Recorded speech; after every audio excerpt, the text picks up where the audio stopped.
Our second award goes to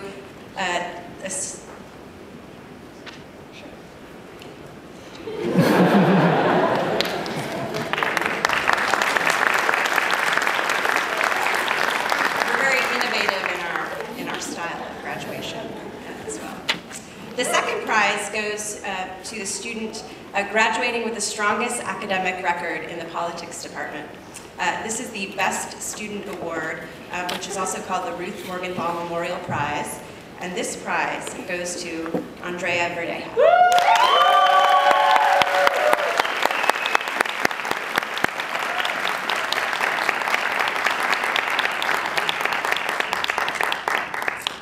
And Andrea will also give us our student remarks today.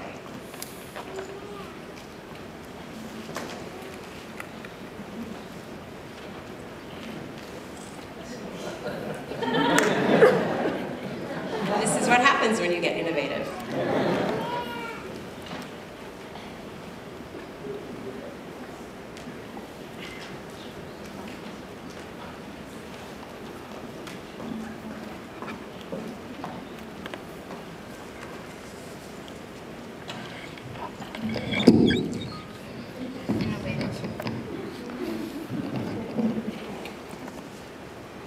Dear family, friends, faculty, and staff, beloved fellow graduates, good afternoon. It is with great joy, pride, and deep humility that I stand before you today to address the class of 2014 as we finish this wonderful chapter of our lives. While these past years have been hard, demanding, challenging, and filled with obstacles, they have also undoubtedly been intense, rewarding, fulfilling, and inspiring. Today we celebrate the culmination of years of hard work, countless 20-page research essays, sleepless nights in the library or in the SCC, a lot of Einstein's, Starbucks, and Dunkin' Donuts coffee to help us pull through. It is true that today is a celebration of an end, but it is also a celebration of a beginning as we stand here together looking forward to set sail into the world. This achievement, however, is not only ours. Our joy and pride is shared today with all of those who have helped us reach this important milestone. Professors, mentors, advisors, who have supported us through adversities and continue to have faith in us even when we didn't have faith in ourselves. They helped guide our path when we searched for direction. To a great extent, we also owe this moment to our parents, family, and friends who continually sent us love, care packages, and moral encouragement to keep us going with our heads up high. Today's celebration is as much about the class of 2014 as it is about the people in this room and out of it that have made this journey not only possible, but also unbelievably worthwhile. I believe I speak for all of my fellow classmates when I say thank you, from the bottom of our hearts, for helping us get to where we stand proudly at this moment.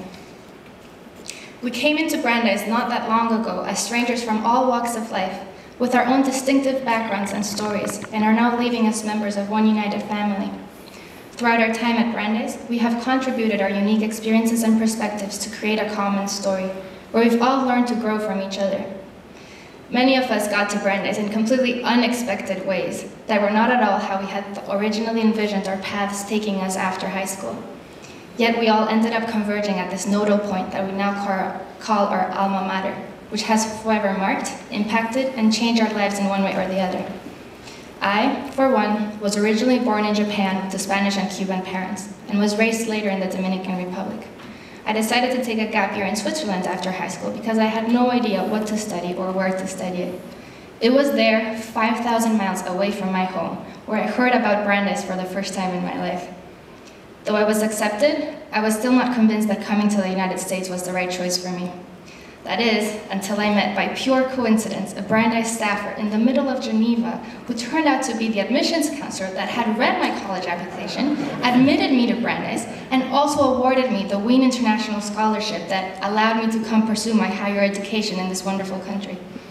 I knew right at that moment that for whatever reason, life was plotting me to send me to Brandeis, and that was where I was supposed to be.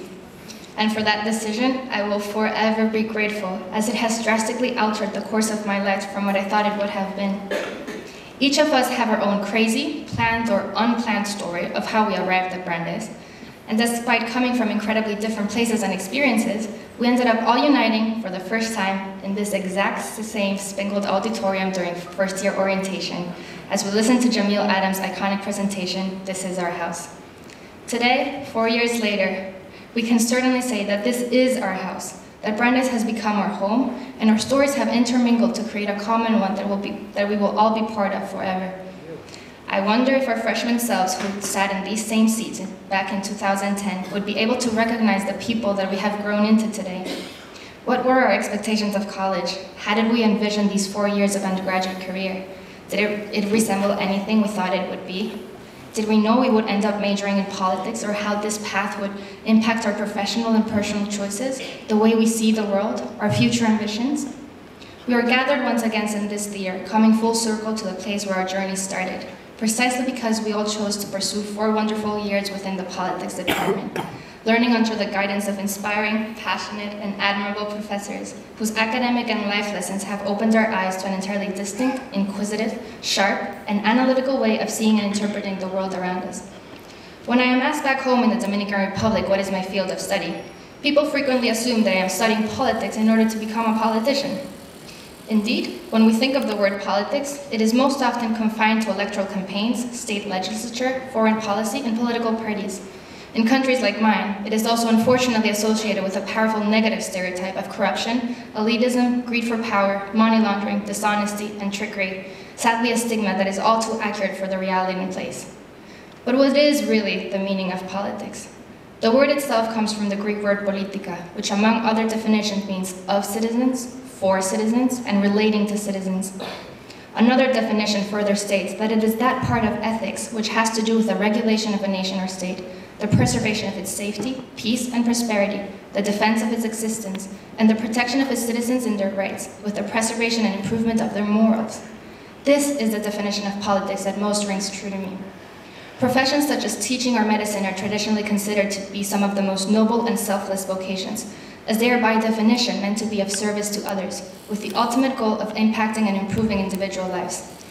Perhaps I am speaking to you today from the idealistic and naive point of view of a fresh graduate who has yet to clash with the harsh realities on the ground. But I strongly believe that politics, if done right, is in its essence one of the most noble vocations one could ever aspire to pursue. At its most fundamental core, politics is the commitment to work for a greater good, for a common cause, to dedicate one's life to the improvement and the overall well-being of a given society at a large, systematic scale. Politics, done right, is for me the highest form of community service and communal vocation, the choice of devoting one's life, all of one's energy, passion, and intellect into serving the needs of our communities. While doctors and teachers have the gift of deeply helping one life at a time, the realm of politics has the power to impact the lives of thousands, if not millions, through large-scale structure and systematic changes that can ultimately improve an entire nation's quality of life, redress failures of our current system, and advocate for the full equality and dignity of all members of our society. What is the true purpose of politics if not to advance the betterment of our world and our communities? Today, I would like to share 3 quotes from Justice Louis Brandeis that are very pertinent to this moment. First, the most important political office is that of a private citizen. All action is imbued with meaning, and any of our decisions that advocates for the benefit of a greater good is in itself a political action. Leading a politically conscious and civic life is not limited to running for Congress, though it is certainly one avenue. Most of us sitting in this room will go into the fields of law, international economics, human rights, public policy, or nonprofit management to carry positions of leadership within humanitarian organizations, think tanks, governmental branches, perhaps focus on research and academia, or even in grassroots community organizing. But despite the very different professional avenues that we are about to undertake, we are united here today precisely because we chose a path where we knew we could create lasting impact. We are all united by the wish to become leaders, doers, change makers that will push our respective societies into a more ethical, humane, and moral direction that strives to achieve the principles of equality and justice for all its members. We chose to study politics because it is a way to exert servant and human responsibility for our surroundings and to take the future of our communities into our own hands. Second, neutrality is at times a graver sin than belligerence. If we have learned something throughout our Brandeis career, is to never stand idle in the face of injustices, that each of us as individuals form part of a greater collective, that we have the responsibility to stand up to our own rights and of those of others. Plato argued that one of the disadvantages of not being engaged in politics is that the overarching decisions that affect our lives are made by less competent individuals than ourselves. One could argue that this is quite an arrogant statement, but it points to something important. We often state that our system is filled with inequalities and failures and structural oppression, and we are right to point these flaws. However, if we are to point out that the river is dirty, we must also be the ones to clean it up. It is not enough to lament that injustices exist around us. We must also strive to actively address them, be it through our professional or personal lives. If we don't affect the change that we wish to see, who will? If we don't take the responsibility for our social, environmental, and political circumstances and advocate for the protection and betterment of civil and human rights for future generations, then who will? After all, an idea that is not coupled with action will not amount to more than a thought. We have learned here at Brandeis to transcend ideals and turn them into action, to stand by our word through the power of our example. Soon, we will be inheriting the reins of this world and will have the opportunity to steer it in any direction we see fit, hopefully one that abides by the principles of social justice. Third, most of the things worth doing in the world have been declared impossible before they were done. Generally speaking, no large-scale change, paradigm shift, or progressive phenomenon in this world has occurred by being realistic. If there is one thing I wish to say to my fellow graduating class, is to always be unrealistic. Demand the impossible. Do not settle for less than what you believe this world can and should be. As we head out to this vast world filled with new realities and countless possibilities, keep Thoreau's words close to your heart. If you have built castles in the air, your work need not be lost. That is where they should be. Now put the foundations under them. Let us go out and build the basis for our dreams. Do not be scared of aiming big, of imagining beyond what the world tells you is realistic. There was a time where civil rights, as we know them today, were not guaranteed, where the concept of equality in this country was conceived as separate but equal, a time where women's suffrage was deemed outrageous and unthinkable. Only 2 generations ago, my grandmother was not able to go to college because she was a woman. Yet I stand here today, graduating from a top-tier institution where women comprise more than half of the student population. Large-scale changes such as this do not happen by being reasonable. So let's demand the impossible. Let's live by the principles that if we can imagine it, then it is doable. Let us always live by the principles to recreate a more equal, fair, and humane world. I have heard many of my peers in this room say, I will become the mayor of my city. I will be prime minister of my country. I will be a top governmental advisor. If you think and believe you can and you will. I have no doubt that less than 20 years from now, I will read the newspaper filled with joy and pride as I see the names of people in this room achieving all the things they said they would accomplish. Community, civic, and world leaders who turned what was once impossible into tangible reality. Everything we have done until now has prepared us for this moment and for what comes next. Brandeis as a whole, and in particular this department, has equipped us with the necessary tools to take on the world.